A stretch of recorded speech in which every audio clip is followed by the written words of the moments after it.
say that every time too. I love it. Yeah. I love it. But like I said last time, you don't, serious topics don't have to be boring. Boring. Just laid back. Just laid back. Yeah. That's right. Laid back. Relax and just go with it, Get everybody in the mood. Yeah. Everybody in the mood. Hello, Soul Questers. Thanks so much for joining us today on this episode, a very special episode, as a matter of fact. My name is Jessie. I'm your host today, and I am joined by my husband. Hello, everybody. How you doing? And our very, very special guest, Dr. Bryan Reuther. All right. It's great to be here. Yeah. You can call me Bryan. How about Dr. Bryan? Can we call you Dr. Bryan? That's fine. Let's do Dr. Okay. Bryan. I like that. You are our very first guest, And it's an absolute delight to be here. Yeah, we've wanted you to be here. We wanted you to be our first guest. Yeah, I think that's why this is a very special episode. Yes. Good. yes. So, we've been looking forward towards this. I know that we've spoken off camera regarding a soul's quest and your ideas and things like that. So, to get started, I really just want to let's get to know you a little bit. What led you to be a doctor? Doctor. Well, what kind of doctor are you? And what kind of doctor are you? Yes. Right. So I'm a clinical psychologist. So I have a doctorate in clinical psychology, and the road that I took to be able to get to getting a doctorate in clinical psychology is a rather long road. I mean, it's a very significant commitment. It's a lot of time, energy, but you have to have a really deep passion for humanity to be, I think, a good psychologist. And, one of the things that was always very much important to me growing up, as well as through my entire life, is really just understanding or trying to understand or attempting to understand what people are going through and how to help them on their particular path or journey so they can get where they need or want or aspire to go. So, I mean, wasn't always set on being a psychologist. I think just like many folks, growing up as a child, you wanted to be one thing or another. I actually come from a law enforcement background. Oh, really? Okay. Yeah. So my family is from law enforcement. And so that was sort of like the accepted, I wouldn't say encouraged path necessarily, but it was sort of like, well, your father, his brothers are going that path. Perhaps that's one that I should go to. Right? Yeah. Right. So it was like a path already designed traditionally in your household. So you were more keen to follow that. So what made you more inquisitive? Like what happened in your journey, in your quest, that kind of took you a little bit away and deviated you a little bit away from that path of traditional law enforcement and things of that nature? Yeah, I think one of the first I want to know, did you get any pressure? I know that you said that they didn't sort of like but they encouraged that because everybody was on that, like, when your dad's like a carpenter, then you should be a carpenter. And so did they like pressure you at all? Or I can't imagine your parents doing that, but no, so it was actually quite the opposite. Okay. My father, through our conversations, had kind of dissuaded me from going that route. Oh. But he very much left it up to me as far as kind of what I wanted to do. I think it's important to first talk about like what led me down that path to go through my interest in law enforcement was that we oftentimes gravitate towards things that we're comfortable with. Correct. Yeah. Correct. And so that was something I grew up with. It was around all the time. And so that just seemed to be like a path that was already blazed, so to speak. Right. Yeah, that makes sense. Yeah. And so like it was comfortable in a certain way. Right. So I think it's important to kind of establish that, 'cause I think we gravitate towards those particular parts of our life. Now, when I went to university, I went to the University of Central Florida. All right. Go Knights, Knights. right? Go Yeah, Knights. yeah. Go Knights. And while I was there, I was interested in criminal justice and criminology, and that was really what my main focus was going to be. And I was interested in kind of continuing past the bachelor's degree into, kind of getting a master's degree. I mean, it was education was very much encouraged in my household. Okay. My father has 2 master's degrees. Oh, wow. Does he really? Right, yeah. Oh, yeah. wow. And my mother has a bachelor's degree, and, she's an educator herself. Right. So this is a very, education was a very important aspect of my life growing up. Right. And that was something that was certainly expected. Yeah. Right. So if you think about sort of expectations, it's like, you're going to go to college, and I was very fortunate, right. To be able to go to college and go away to university. I know a lot of people don't have that opportunity. Right. So very privileged in that sense. When I was at the University of Central Florida, I started to become interested in, I would say that's where my psychological interest started, really. And I think that part of that was because I didn't want to go into maybe local law enforcement, but I was interested in more like state or federal law enforcement, right? Yeah. So I wanted to be like an FBI agent, Why is it that all boys, when they're going to get into law enforcement, because Omar had the same experience. Yeah. He wanted to be an FBI agent. That was it for him. Yeah. Yeah. What's up with that? It's just a thing. I don't know. To me, it was Point Break. Point Break did it for me. Vaya con Dios. It was. I don't know. It wasn't quite that for you. It's just a thing. Yeah, I think that there was a couple things, right? I think part of it is that it was a way that I could sort of start to differentiate myself from my family because they were local law enforcement. Okay. Yeah. That could be one way I could start to go down my own path, right? While also staying within that same wheelhouse. Yeah. So it's interesting that you mentioned that, because even at that time you were conscious that you felt safe in that environment, but you also felt that you had to go and blaze your own path. Yeah, I think that's also a product of me being a firstborn. Oh, okay. So there's the kind of like this tarrying back and forth with this idea of like wanting to make the family proud, while also being a bit of a trailblazer. I have one sibling, I have a younger sister, right? Okay. So there's like that part too. So you want to make the family proud, the family name, those kinds of things. But at the same time, there's also this interest in, a little bit of a rebellious streak in you, kind of thing.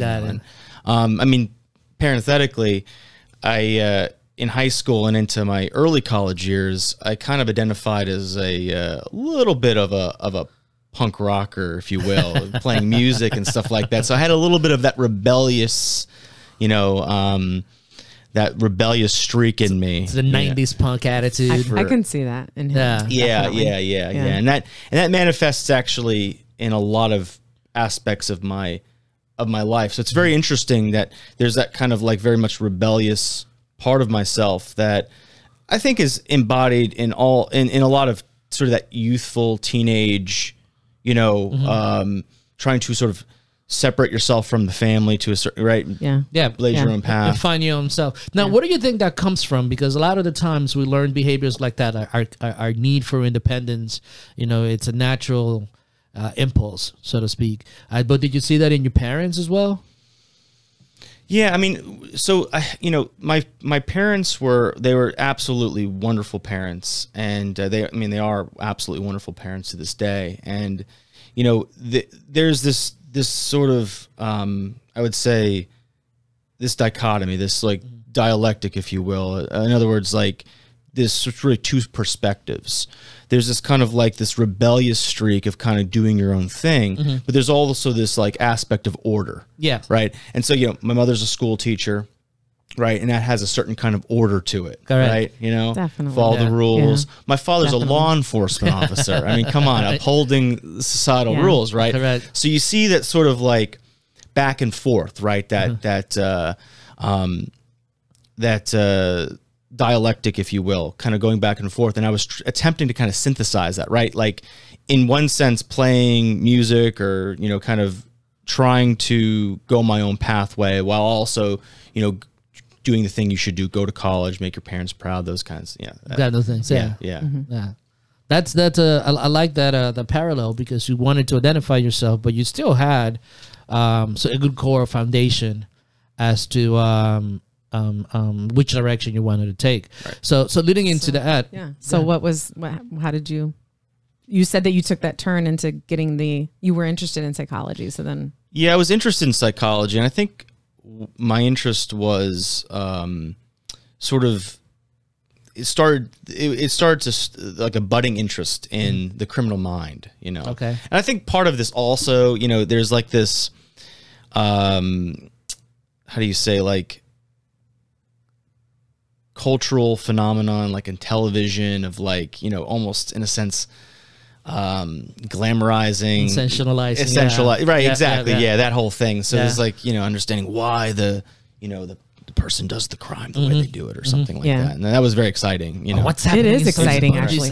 I love watching those crime shows and like unsolved mysteries and stuff like that. Like, we watch those documentaries and we're like, what is going on with these people? Why is Jeffrey Dahmer having dinner and eating brains? And that's super interesting. Okay, I wasn't thinking that, but it's super interesting. So then that led me kind of interest in what we would consider forensic psychology, right? Okay. So there's like this sort of interfacing between psychology and what we might consider law enforcement or the law in some capacity. And I had this sort of fantasy of maybe becoming a criminal profiler, even though I certainly knew that those jobs were certainly few and far between. Yeah. Are they? Yeah. I didn't know that. Yeah. And so I was interested in fact, when I was at UCF, I got a criminal profiling certificate. That was a group of classes they offered, to kind of specialize in or whatever. So that was the idea in that direction. So you could start to see like the connection between criminal justice and psychology there. Now, at the very tail end of my bachelor's degree, I worked with another professor who wasn't associated with the University of Central Florida, with another state university. Okay. And this brilliant professor was really interested in what was considered crime analysis. And so what we're interested in that sense is, it's like a crime analysis is kind of a branch of criminology where you're looking at not necessarily why a person commits a crime, but you're looking at particular areas or targets, and why is this particular store or shop or neighborhood crime prone. So you're looking at environmental factors. Exactly. Okay. Yeah, environmental factors. It was basically environmental factors alone. Okay. And so a lot of that work has to do with understanding, like, okay, and one of the big things that we were focusing on was a lot of the construction crimes that were happening in the local town at the time. Yeah. And we saw that if there weren't lights on, right, if there was low surveillance, those places were more prone to being targeted by people stealing. A burglar, things. right? Exactly. More criminal activity. More criminal. Exactly. So that was an interesting thing. So I actually worked as an intern for a police department doing crime analysis stuff. So I would produce briefings for like the road folks and the sergeants and everything. It's like, these are where the hot spots are. We call them hot spots. So yeah. And it's like, well, one of the ways that we can harden those particular targets is perhaps having a law enforcement officer go by on a regular basis, or perhaps put a spotlight up, or a camera. It didn't even matter if the camera was plugged in, right? It was the perception of surveillance. I was going to say, right. They see a camera, they think they're being and this reminds me of what happened in New York a lot. There was a movement, I think it was Giuliani, that the broken windows, make sure the windows are fixed and make sure that everything looks great, because environments in which were damaged like that, like the South Bronx when I was growing up, that were more prone to it attracts criminal activity sure. Because if it looks run down, then they're gonna there's less supervision. Definitely. Yeah, I'm glad you brought up the broken windows, because that was like one of the classic pieces of literature that we read in relation to that particular sort of environmental criminology. One thing I realized, though, was that while you were able to reduce crime in particular areas because of target hardening, you didn't solve the crime issue. You displaced the crime. Yeah. And it went other places, you know. And I had a little bit of an issue with that. And you saw that, and you just brought up New York, right? And so they clean up Manhattan. But, yes, everything was to the other bars. Yeah, that's right. Course. Exactly. And so I asked the question, I said, so it seems like we're just displacing crime. We're just sending it other places, right? I'm kind of interested in what causes the person to commit the crime in the first place. And this is where I start to think about some of the socioeconomic issues that are related to it, some of the access to resources issues, right? That kind of stuff, of human development. Yeah. And I asked this question, and I remember getting the answer, well, we don't really deal with the sort of the individual psychological aspect of it. And at that moment, I was like, that's what I got to be interested in. Oh. I have to be interested in the why. You know, what drives a person to, I mean, commit a crime maybe immediately in that context, but that expanded beyond that, you know, to the sort of what causes anybody to do anything, you know, sort of the, you know, human behavior, the human mind. In general. Yeah. Yeah. And that I like to touch on that just a little more because that's kind of one of those crossroads in life that leads you in different ways. You know, what do you attribute that need to ask why? You know, because that's something that a lot of people, I think, they feel and they want to follow, but we're afraid. You know, you had the courage to be able to say, you know what, I am not going to really follow the path that I know works. You did it in a rebellious way, not because you wanted to rebel against what you were brought up, but because you were inquisitive enough. What do you attribute that? Because that moment, and that's what I look for when we discuss the soul's quest. And there are moments like that you ask that question and you had that courage to follow it. What do you attribute that to? So I think that this is one of those perennial, like, existential questions that human beings have to grapple with. And we can talk, you know, about, you know, why human being is interested in those particular questions. Like, you know, we're aware that we won't be here anymore, right? One day, you know, like aware of our own mortality. We have this drive to make sense of things. But I think one of the things that it really kind of boils down to for me is early on in development, I would say the vast majority of children are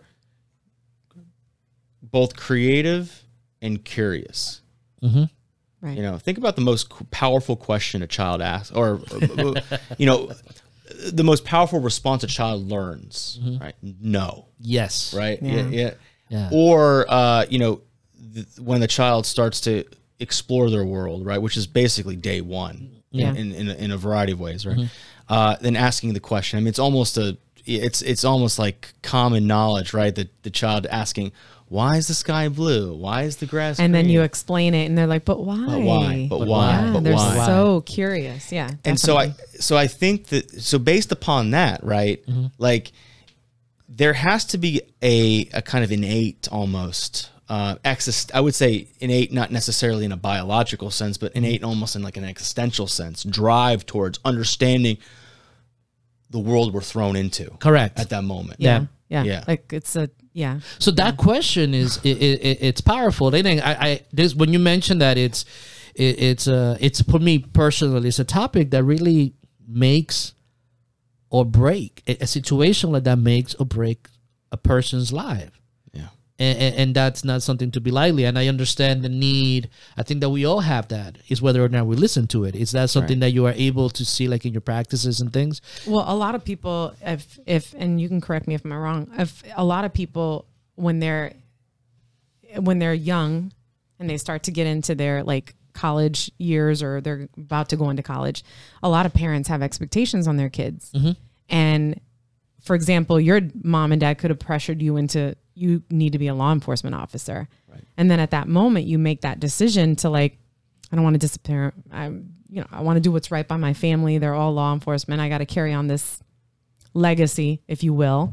And you decided against that because you were encouraged to do what you want to do, but not, there are a lot of families that are not like that. That's right. Yeah. You know what I mean? Yeah. There are families that will say, you don't need to go to college, or, you don't need to, you need to work, you know what I mean? Yeah. And so they drive that decision making aspect for that individual. So that inquisitiveness sort of dies, momentarily it dies. Does that make sense? Absolutely. Yeah. And if I could just comment on that, like if at a very young age, we see this creativity and curiosity. Interestingly enough, Maslow, right, with the hierarchy. Yep.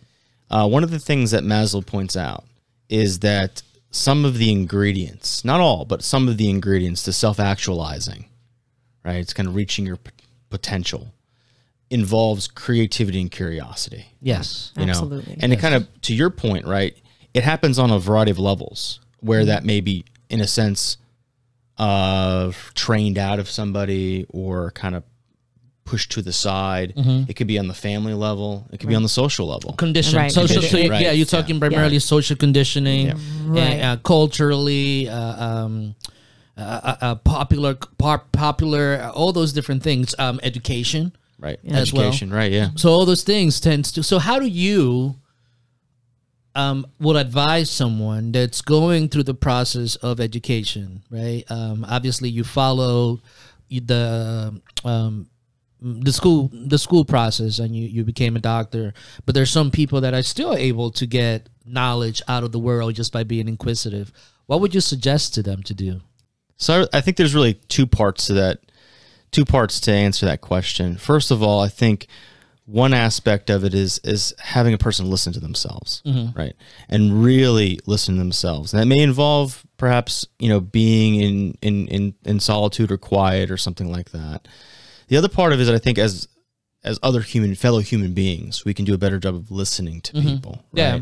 And I think, and empathically responding to them and really hearing them out to be able to help them or be able to facilitate their own discovery. I think that really is like the kind of the framework, to help somebody at least jumpstart, because it's not apparent to me that, anybody that while we might have those questions growing up, it may be so trained out of us by the time we get to a certain age, right, that we just may not even know that we have the ability to be able to even do that anymore, right? We might just resign ourselves to life as it is, and this is just what it's going to be, and Correct, I can't move, I feel stuck or trapped or whatever it might be. So but isn't that something that like comes from, and this is probably not, I don't know if this is a good question, but is it a parental responsibility if a parent is present to sort of guide their children? And I know that what you're saying is like, in some cases that doesn't happen. Right. In my case, that didn't happen. Right. You know what I mean? I was told I need to make money. I need to take care of myself. At 18, we're done. We don't have any more responsibility. You need to move on with yourself and take care of yourself, which is fine. Like, I don't condemn my parents for being that way, but my thought was, so I don't really need to go to college. I need to get a job to support myself. Right. So then is that a parental responsibility? Is that something that, because like I encourage my children, I gave them choices. You know what I mean? When they were living with me, because I shared with, my ex-husband, we had that where we would, I gave them that choice, and they made choices to go to school and get their degrees and whatnot. But I gave them that freedom to make the choice too. Right. So I think you hit it right there. I think that's like, as far as what is the parental responsibility, I think probably the best way of thinking about it is like your life is your own responsibility. I mean, this is just really what it is. Okay. Now, from a developmental standpoint, of course, like the parents are going to play a significant role in that.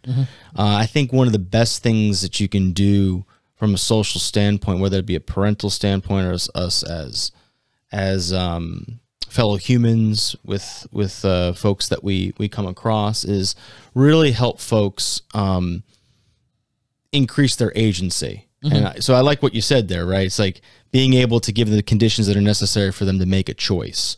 But I think it's also being able to recognize what choices exist for them. Yeah. Right.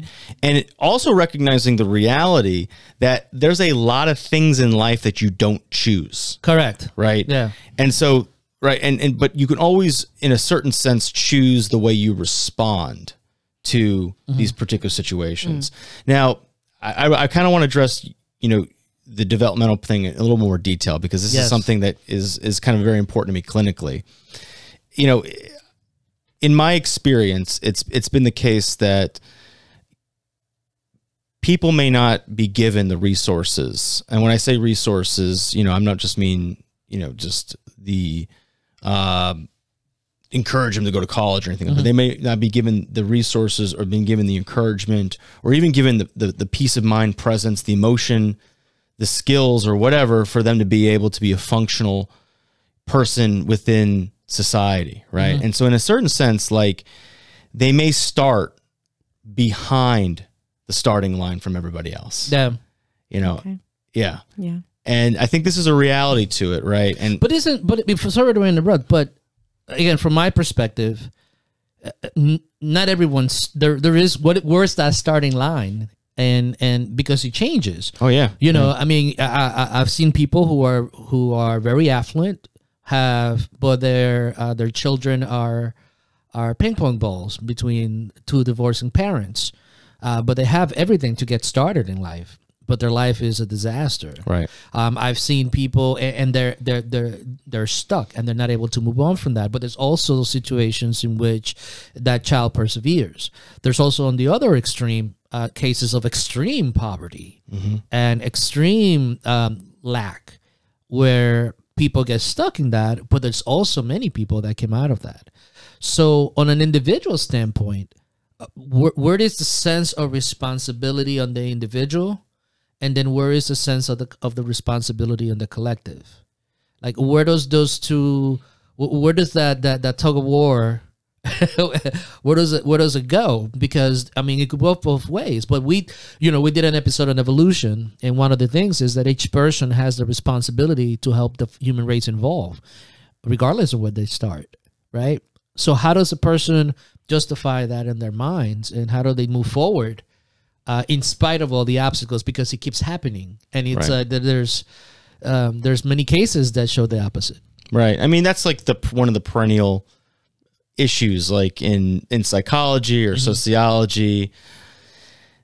Where do you put the individual responsibility, and what's the responsibility of society? And I think sometimes we get kind of caught up in a kind of a more like a political framework with a lot of this stuff is concerned.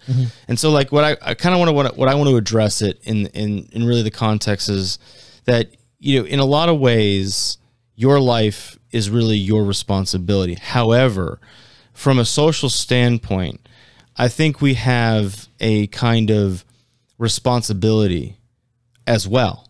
So as much as the person has a responsibility, society has a responsibility to itself. Correct. In a way, right? And because after all, individuals, right, make up a society as well. Yeah. Right. So, it's hard to know exactly where that line is. But I think that one of the things that societies are really tasked with is being able to respond to, and I'm just using this term, respond to, right, to the members that are most in need in some way, and whether that need is a basic need, right? Whether that's a skills need, right?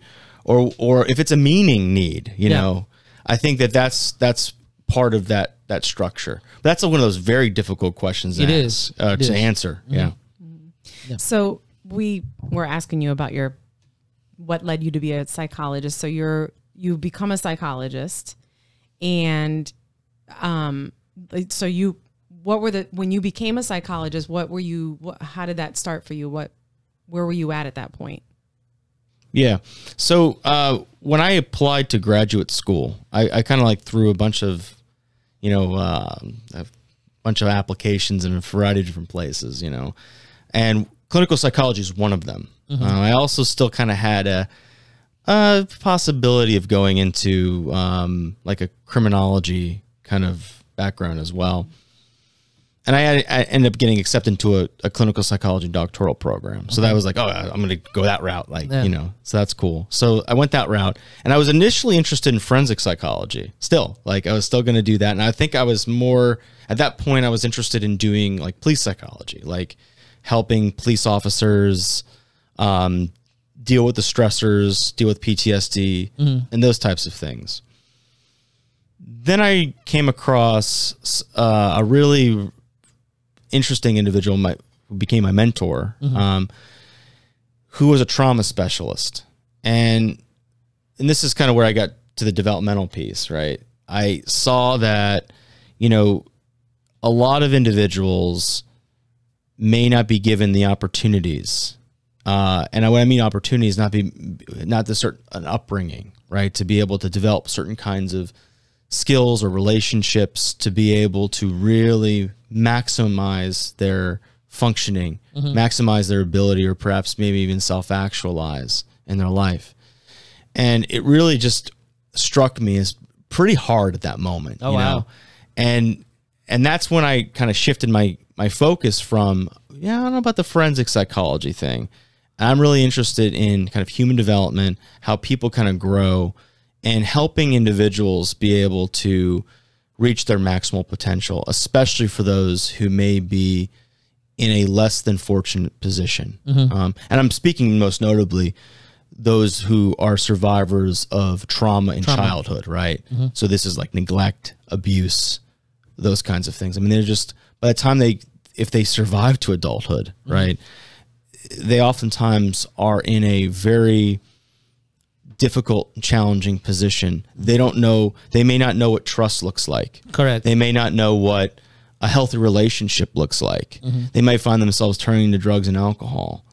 And these kinds of things don't lend very well to you go get a job and be a functional member of society, because how are you supposed to maintain a job when you don't really know what a healthy relationship looks like? Yeah. You know? Or you don't know really how to manage your own emotions, you know, those kinds of things. So that was just a really powerful experience for me. And then I started working with those folks, and I saw how challenging and how gratifying it was to really help these individuals be able to, you know, hold their first job, or be able to feel more in control of their emotions, or even better, reach their full potential. Their potential, correct. Yeah, exactly. Yeah. So one of the things that we talked about in an episode on evolution was that idea of, you know, or the idea of survival of the fittest. Right. You know, we have taken that philosophy into our economic world, in the way that we structure some aspects of our society, and I feel that there is an evolution of that changing. Why is it important for us to, as a society, not just as a society, because I think the scope of our world has changed. We are a global society. Tribalism and separation is beginning to see irrelevant. So why is it important for us to be able to evolve to make our environment and other people situations less painful, so that they could also actualize their lives and the benefits to society that comes from that? Yeah, I mean, you know, as far as an evolution of humanity is concerned, I mean, one of the things that's like super interesting is that, you know, human beings continue to evolve biologically, but at the same time, like, there's a kind of social engineering that human beings engage in. I mean, we're at a very interesting time point, right, in our development. I mean, we have certain technologies like CRISPR, for example, that can alter genetics, you know, splice genes, those types of things. We have the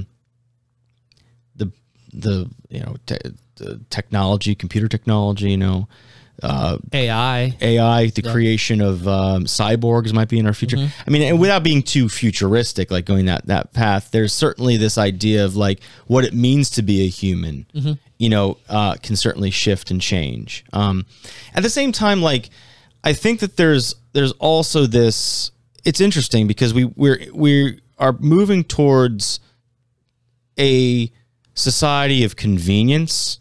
And, and you said pleasure, I think, was one of the things you mentioned, right?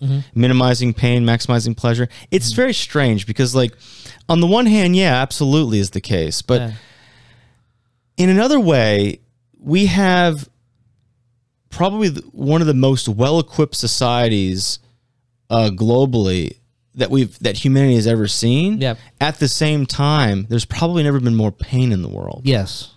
And so I can't help to think that, like, a world that has the technology and the financial capabilities that it has to be able to tolerate such pain. I mean, that's really the question I grapple with. Yeah. If you want to think about the thing that keeps me up at night. Yeah. Right. That's the kind of thing that keeps me up at night. Right. How can we stomach that? Yeah. Particular? So, but why in the scope of human nature, why do we still, even with all our successes, and even though, you make fun of me because I feel like, this is the utopia because we have so many things and everybody gets to choose as much as they can. But isn't that like, and I don't mean to cut you off, but isn't that like when you have all of these options, doesn't that, like, that human behavior element come in where people start to get selfish with, when you have so much to choose from, you know what I mean? It's like when if somebody wins the lottery, they have all this money, they start doing all kinds of stuff with it and they get crazy and they start spending money.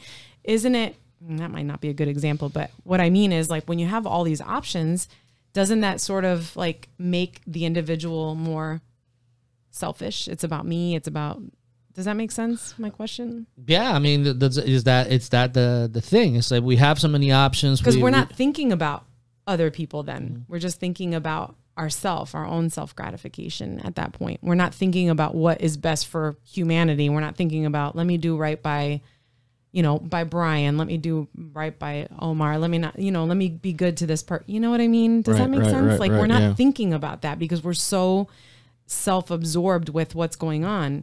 And a lot of that, in my opinion, has to do with that there's just so much noise. You know what I mean? That it's almost suffocating. I mean, and I'm speaking from, like, my own personal, like, sometimes, like, and it's selfish when I think about it now. I'm not thinking about anything outside of myself. Does that make sense? Right. Sometimes, I mean, I do think about other people. Obviously, I'm not, like, completely, like, self-centered, but does that make sense? Yeah. I mean, I think that in this particular world that we live in, and I think about from a Western standpoint, right? You have a drive towards, how do I meet my particular needs at this particular time, and here are the options. And I think that, like, when we get so caught up in that particular framework, we can start to ignore the external world. The damage that we're doing to other folks, the damage that we might be doing to ourselves by doing damage to other folks and the world, right? And the like. And I think that that's another kind of perennial problem that we find in a kind of a modern society that is focused very much on commodification and consuming things, and to be very blunt, very superficial kinds of needs, as well. So you mentioned something before about the need, maximizing pleasure, minimizing pain. But isn't pain, I mean, an important part of life? Yeah, absolutely. Yeah. And it's something that I feel that our society it's working towards avoiding, but it's something that is necessary. And as a consequence of creating things to pretend to try to avoid it, we're making the situations worse. So how do we mitigate pain in our lives and utilize it to our advantage? How do we mitigate that? I know that you're a big fan of Nietzsche, so that's one of his main cornerstones. So how do you make sense of that? Well, I mean, I think with pain, right? And I think actually maximizing pleasure and minimizing pain is certainly something that human beings maybe gravitate towards. And there's certainly psychological models that support it. I mean, Freud was, of this particular framework, right? However, I think that, and then Freud also went, if you read him, right, he goes to this direction as well, is that pain is really not something to be avoided, but but rather confronted. Confronted, correct. Right, and that's really what we need to be doing. And when I mean pain, I don't just mean physical pain. No, it's just sort of this very general pain, this sort of suffering aspect, and that could be anything ranging from maybe a physical pain, right, to it could be some kind of psychological pain that you're struggling with. It could be some kind of soul sickness, right? That kind of thing. It could. Ooh, wait! Soul sickness. What is that? I like that. I've never wait heard a of that minute, before. I never heard that before. I want to. You've never heard? I've never heard of the soul sickness before. I want to know. I don't have a definition for you, but one of the things I think about is when I hear something like soul sickness, and we get into some thoughts about what the soul is, and those kinds of things. That could be another conversation. For us, I want to make sure that you understand what the soul is. So we use the Greek philosophers' idea of the soul, which encompass both your primarily your cognitive, your way of thinking. And also understanding the impulses that you have inside of you. Right. So that is our definition of the word soul. So we're not into, personally. So that's a classic definition. Correct. That's suke, right? Yes. The ancient Greek suke. That's what that is. That's the sort of the life and the breath that. Exactly. Is, right. Good. So we're not looking at the poetic version of it all. Good. Right. That's right. so that just to give you a framework of where to answer the question. Parenthetically, like when I teach psychology, one of the things I do is I do word etymologies. Oh, and so great. psychology, psyche, that's a Latinized suke, which is exactly what you're speaking about, the soul, right? Soul, psyche. Yep. Good. Yeah. So when I say something like soul sickness, right, I'm thinking about something like something beyond that may not be purely quantifiable, right? And so what I think there is something that's more within the existential realm of meaning, so like someone who wakes up with their soul sick, maybe somebody who may not have meaning in their life. Ooh, they have the blues. Right. Ooh. But it's one of those, and we might try to fulfill it, right? Or maybe superficially satisfy it. Yeah, I was just going to say superficially. Right. With like alcohol, things like this, self-medicate. Things, self-medication. Yeah, which a lot of our youth are actually doing. Right. Just self-medicating. And I want to comment on that actually. Like, in the United States, and perhaps other parts of the world for that matter, we have an opioid crisis. Yes. Right. And we know that opioids, they're downers, they're depressants. They also have a tendency to have a slight feel of euphoria, at least initially when you use it. Not so much if you use it for a long period of time. And it seems to me, and I don't want this to sound like I'm painting with as broad of a brush as it might sound, but it seems to me that at least part of that opioid crisis is really a meaning crisis that we have. That's good. Yeah. Right. I would agree. And that connects to kind of that sort of soul sickness that I'm speaking about. Yeah. But it goes back to your why. It goes back to that fork in the road. It's we have a society that has a lot of material fulfillment, a society that has a lot of ways to minimize our pain. And that's what I was alluding to earlier with having so much that you just lose sight of things. Focus or sight of what is. But internally, But internally, we feel the lack. We feel that there's something missing. And I think that's what our youth are going through. Right. And is that what you're experiencing in your clinical work as well? I wouldn't even limit to youth. I mean, it's everybody. Okay. I mean, I think it's across. I think it's across all. It's across all developmental trajectories, frames, etc. It's really just this crisis. This crisis of meaning, right? What do I do? And you pointed something that was very interesting, right? That you said the fork in the road. I actually really think that life is just one perpetual fork in the road, right? Yes. But and that is the dilemma. That's the existential dilemma, right? That's the point. It's like I got to make a damn choice, right? And even if I don't make a choice, that's still a choice. Yeah. And that could be avoidance. That could be a lot of things, right? Yeah, totally. So the existential crisis of meaning that we're facing with right now, does that stem from the fact that we no longer have something to look forward to, because again, it's my opinion that the idea of a life after death, that idea does no longer hold sway in our society. So we try to fill all those voids with material and the temporary things. So we're always, I think Emerson says that meanings only happen if they're looking into the future. Right. So if we look into the future and we're looking into the abyss, what do we have left? Right. I mean, look, I can get into a long conversation about this particular topic, but one of the things that religion has always done, and what I mean by religion, I mean it's just any kind of spiritual tradition that's occurred in humanity. Yep. You know, since human beings have been human beings, right? So not in the Judeo-Christian Islam axis, we're talking about all across, myths, right? all myths. And you know, and just also parenthetically, you know, a myth is not a falsehood. A myth is a story. It's a story. Right. Yes, we went through this. We Really went through this. Good. I'm glad. Okay. Yeah. We did go through It's this. not a lie. Absolutely. Yes. It's a story. It's a story. And you know? human beings, in my view, right? Human beings need a story. Yes. All right. And I think that you being a creator of your story is an important existential motif, is an important existential endeavor that you have to embark on. Awesome. Thank you. So we're going to go ahead and bring this to an end right now, sadly, but we do have a part 2. So join us for that.